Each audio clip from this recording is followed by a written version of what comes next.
Hello everyone, welcome to Durrett's Take. Let's get started. There's a lot I want to go over. So let's start off talking about the game last night.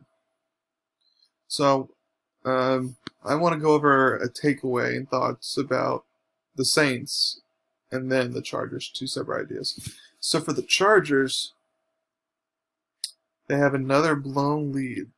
Remember they led 24-7 against Tampa Bay at the half before Tampa Bay came storming back for the win, and now they're up 20-10 at the half, and they blew a lead once again. So, and the reason why I feel like they are is because their offensive line is not great. So, and since their offensive line is not great, it means they can't run the ball, they chew out clock, which means they're putting their rookie quarterback in tough situations.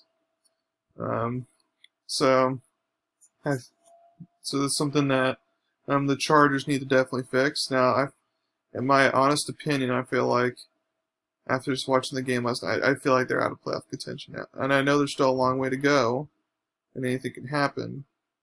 But just based off what I'm seeing, the Chargers are not a playoff team this year. And it brings me to an interesting point. Is Anthony Lynn on the hot seat?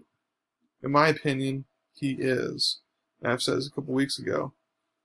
Think about it. So you have the 1 year, like 2 or 3 years ago, where Philip Rivers happened to be playing pretty well, and you got to the divisional round. You beat the Ravens in a wild card, which, let's be honest, even though you were on the road, and it's hard to play playoff game. Like Lamar Jackson was such a baby for trying to play. You were pretty much going to win that game. That was pretty predictable. And then you got smacked by Tom Brady in the Patriots in the next game. It wasn't like, oh, you lost a close defeat to the Goats. Like, nope, you got blown out, so that's a bad luck. But other than that, it's like they barely had any playoff success with them. It's like it's just been kind of mediocre with them. And I know they have injuries on defense, but it's like they have, like, in my opinion, a top 10 caliber defense. And it's like Herbert's a good quarterback.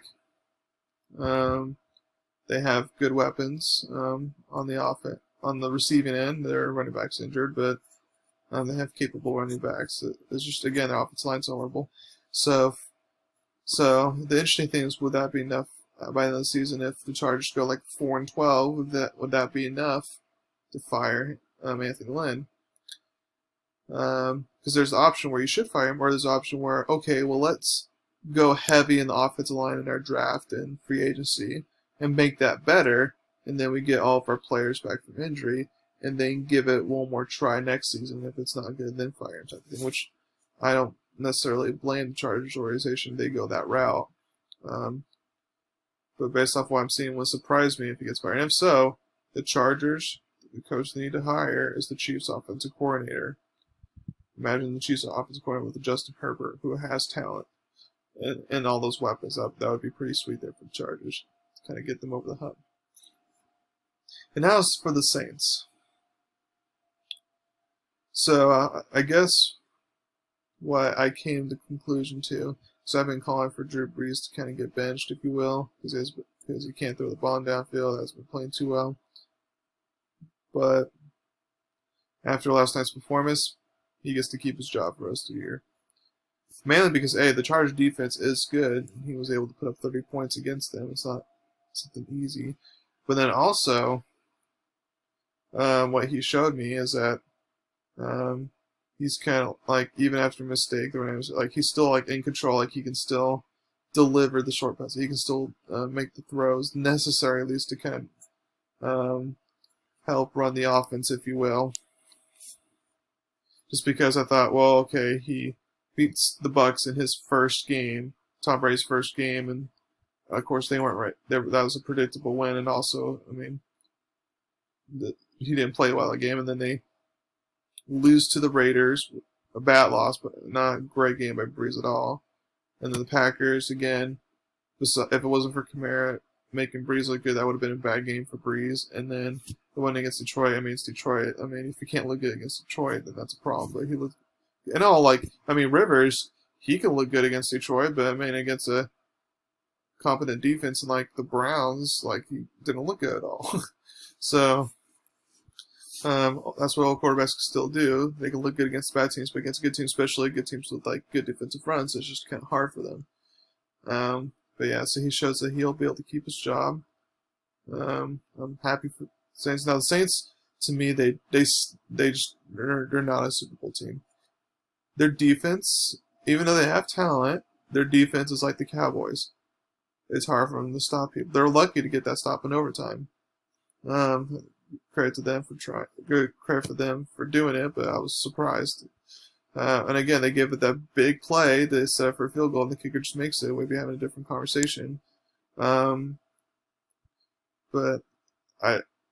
the Saints are not. Now they can still make the playoffs, whether it's they win the division or they're a wild card. They're still going to make the playoffs, in my opinion, because again they have too much down for that. Especially now the fact that Michael Thomas will finally come back after their bye week this week. That's going to help them.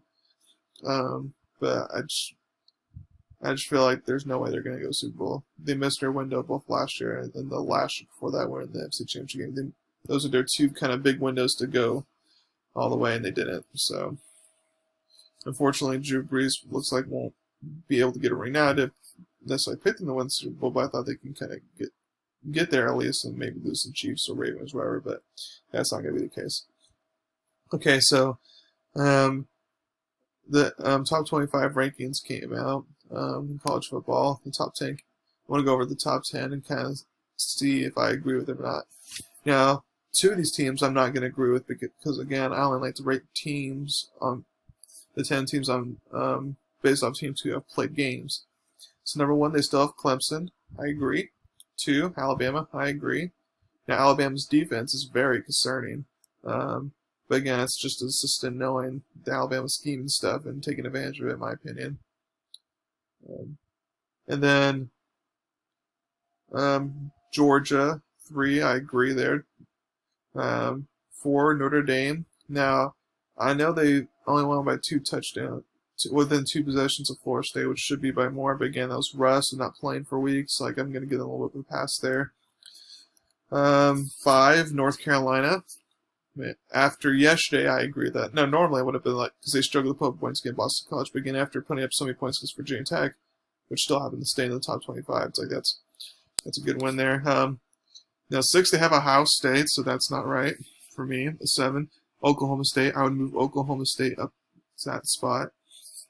Their game against Baylor this week got canceled, so they're gonna have another bye week basically.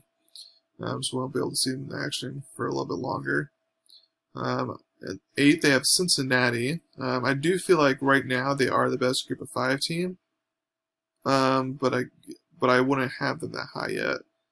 I would have BYU right there, and BYU right now is at 14. Because even though BYU has struggled against their opponent last week in UTSA, where they should have beat them easily, they're still undefeated versus the other teams have fallen.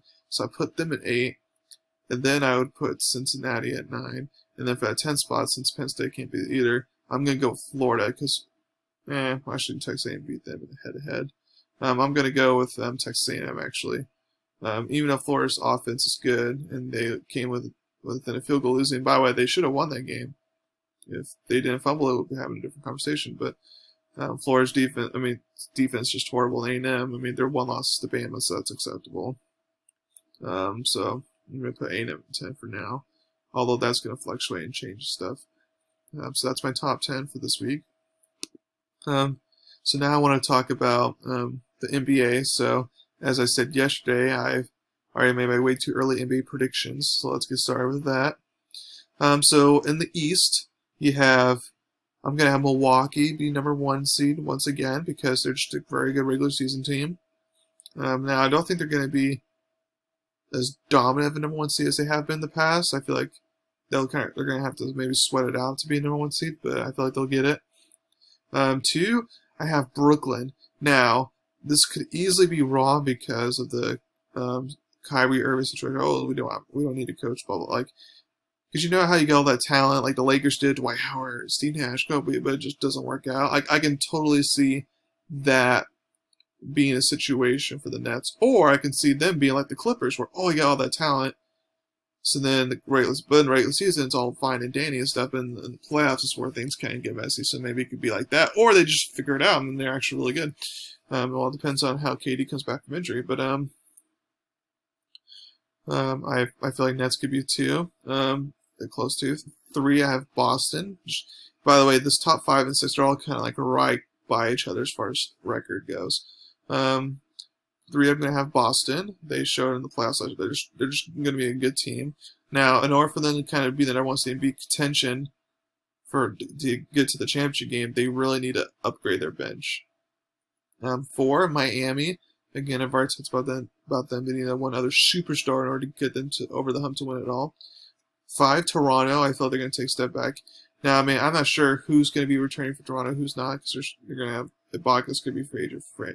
Van Fleet's going to be a free agent. Colorado, I think, might be a free agent. Marcus Gasol is going to be free. So there's a bunch of like moving parts there. Even if they lose one of them or 2 of them, I just feel like it's going to cost them some spots here, and Toronto's going to fall to 5. 6, I have Indiana. Now, again, I'm not sure if there's going to be moving parts here. There's rumors for Victor Oladipo getting traded and stuff. We don't know who the coach is going to be yet for this team. So, again, not sure about that. But just based off the kind of the same teams last year, they should be 6 again. 7, I got Philadelphia. I do feel like Doc Rivers will help to some degree, especially Tobias Harris, because we worked with him before. I feel like it'll help him. But again, I just feel like Embiid and Simmons, even if they work somewhat well together during the season, I just feel like there could be a better matchup there than Embiid and Simmons.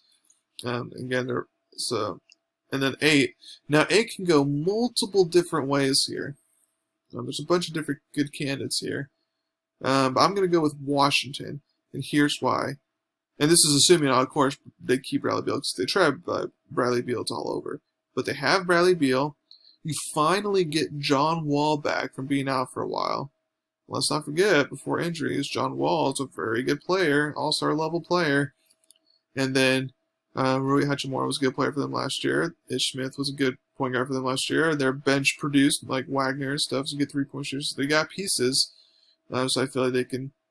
And the coach who's been in the playoffs, been there, done that before, so I feel like they can get that 8 spot. So that'll be pretty interesting to see what happens there. So then, 9, I have Charlotte. I feel like they could be playoff contention. They got a bunch of young pieces there. They got number 3 draft pick, so it's going to help them even more. 10, Orlando. They've been in the playoffs past years, but I feel like they're going to take a step back, especially since I heard Eric Gordon's going to be out the window. And I don't think you're going to get much replacement for them. I'm out the door, I meant not out the window. 11, Chicago. I like that they hired Billy Donovan, but again, it's a rebuild. I don't feel like he'll be able to work that much of a miracle with them quite yet. 12, Atlanta. Again, got nice pieces, but again, I just feel like they're horrible on defense. They're not going to get a fit. 13, Cleveland. 14, Detroit. And 15, Knicks. You can kind of all go either or, like, on your arrangement there, but that's the order I got. So that's it for the East. In my next podcast, I'm going to go over my West side and then go over the playoff predictions. And then also go over the good college football games coming up this weekend. And that's it. Thank you very much for listening to my podcast. Please tell everyone about me. Thank you very much. You all have a wonderful day.